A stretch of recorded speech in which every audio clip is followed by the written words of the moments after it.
د چارسدې د رزړو کلي د ښځو ماشومانو په سرکاري روغتون کې د میډیکل زده کوونکو لپاره د عملي خدماتو ورکولو یوه نوې موافقه لاسلیک شوې ده.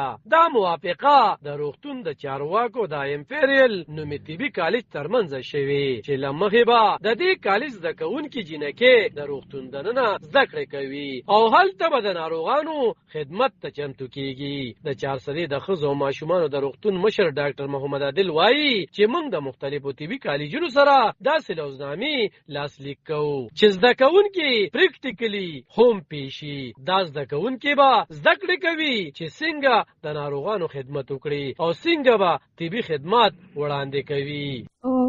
مونږ ډیر زیات خوشاله یو او سر زما نوم دی مانور بهار علي او امپایر کالج سټوډنټ یم او زمونږ اوس پریکټیکل ټریننګ سٹارټ شو او ان شاء الله مونږ به د انسانیت خدمت کوو او مونږ به خپل ځان ډیر بیسټ ثابتو او ان شاء الله مونږ به د خپل ټریننګ ښکلی پوره کوو او د امپایر طبي کالج پرنسپل سجاد علي تورنزی د روغتون د ادارې مننه کړې او ویلي دي چې موږ د روغتون له ادارې مننه کوو چې زموږ زده کوونکو ته د عملي زده کړې موقع ورکړه. دا به نه یوازې د دوی مهارتونه لوړ کړي بلکې زموږ ټولنې ته به هم ګټه ورسوي.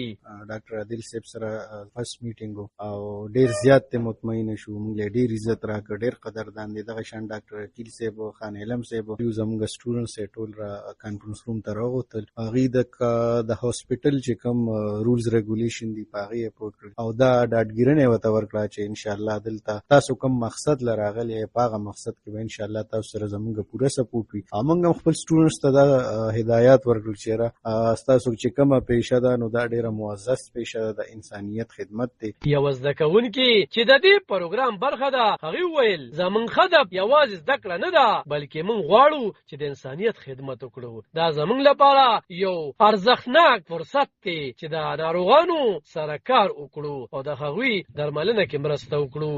مونږ ډیر زیات خوشاله یو او سر زما نوم دی مانور بهار علي او امپایر کالج سټوډنټ یم او زموږ اوس پریکټیکل ټریننګ سٹارټ شو او ان شاء الله مونږ به د انسانیت خدمت کوو او مونږ به خپل ځان ډیر بیسټ ثابتو او ان شاء الله مونږ به د خپل ټریننګ ښکلی پوره کوو. دا نوې موافقه به د طبي زده کوونکو لپاره یوه مهمه موقع وي چې نه یوازې د دوی عملي زده کړو ته ګټه رسوي بلکې د چارسدې د ښځو او ماشومانو روغتون د خدماتو کیفیت ته هم وده ورکولی شي. علب خان شیرپو، دلبر نیوز، چارسده.